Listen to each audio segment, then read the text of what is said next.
नमस्कार शेतकरी मित्रांनो, गावठी फार्म या आपल्या यूट्यूब चॅनल आपलं सर्वांचं स्वागत आहे. शेतकरी मित्रांनो, आपण आपला प्लॉट व्यापाऱ्यांना आज विक्रीसाठी दिलेला आहे. आता आज उद्या 1-2 दिवसांमध्ये आपला माल व्यापारी नेतील. परंतु जरा आपल्याला सांगावं म्हटलं किंवा बाजारभाव काय लागला, आपल्याला कशा पद्धतीने आपला प्लॉट आलेला आहे, किती रुपयाने व्यापाऱ्याला आपण दिला, तर आज हे सर्व विषय आपल्याला आज या व्हिडिओच्या माध्यमातून सांगणार आहे. तर त्यापूर्वी आपल्या यूट्यूब चॅनलला सबस्क्राईब करा, बेल आयकनला प्रेस करून नोटिफिकेशनला ऑन करा आणि व्हिडिओला देखील लाईक नक्की करा.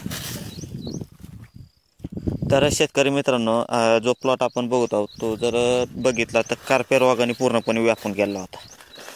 सर्वात जास्त कार्पा रोग पाडला होता पूर्णपणे. त्याला आणखी या प्लॉटला साधारणपणे 15 दिवस टाईम होता.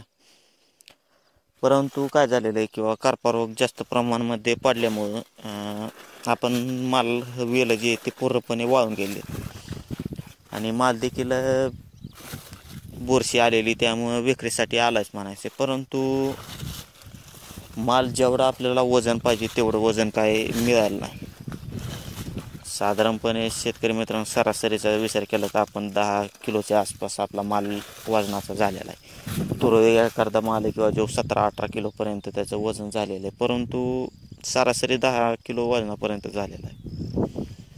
ह्याच्या बऱ्याच चुका झालेल्या त्या प्लॉटवरती. याच्यावरती लागवडीत देखील चूक झालेली, खत व्यवस्थापनात चूक, पाणी व्यवस्थापनात चूक, पूर्णपणे यामध्ये चुका झालेल्या आहेत.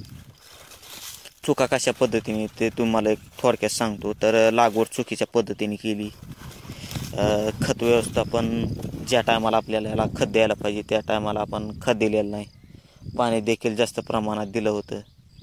अशा बऱ्याच अडचणी आल्या. डंक माशीचा प्रादुर्भाव आला, त्यामुळं आपल्या डंक माशीच्या प्रादुर्भावामुळे फळ जे वाकडे झाली, वाकडे फळ शेतकरी व्यापारी घेत नाहीत. बघू शकता कशा पद्धतीने आपले फळ वाकडे झाले. मग अशा चुका बऱ्याच शेतकऱ्यांनी करू नयेत की बाबा आपल्याला त्याचं नुकसान होईल, की नंतर पश्चाताप होईल की बाबा आपण असं करायला पाहिजे होतं, असं केलं.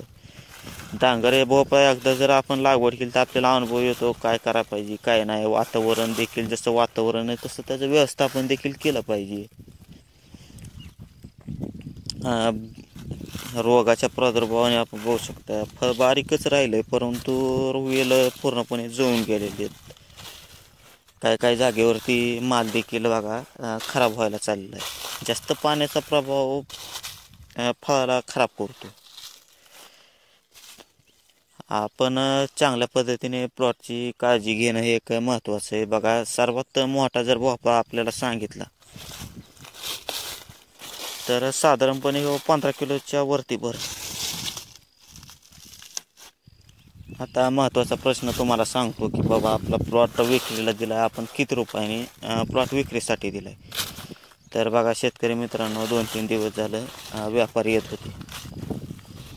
बरेच व्यापारी 5 रुपये आपलं 6 रुपयेपासून 6.5, 6.25, 6.75 अशा पद्धतीने मागत होते. परंतु आपण माल सर्वसाधारणपणे 7 रुपयांनी दिलेला आहे. 4 किलो 3 किलोच्या वरतीचा भोपळा द्यायचा आहे, 3 किलोच्या आतला भोपळा घेणार नाहीत अशी आपण बोली केली. आणि वाकडा भोपळा तर कोणताच व्यापारी घेत नाही. तर शेतकरी मित्रांनो, व्हिडिओ आवडला असेल तर आपल्या व्हिडिओला लाईक करा आणि यूट्यूब चॅनलला देखील सबस्क्राईब नक्की करा.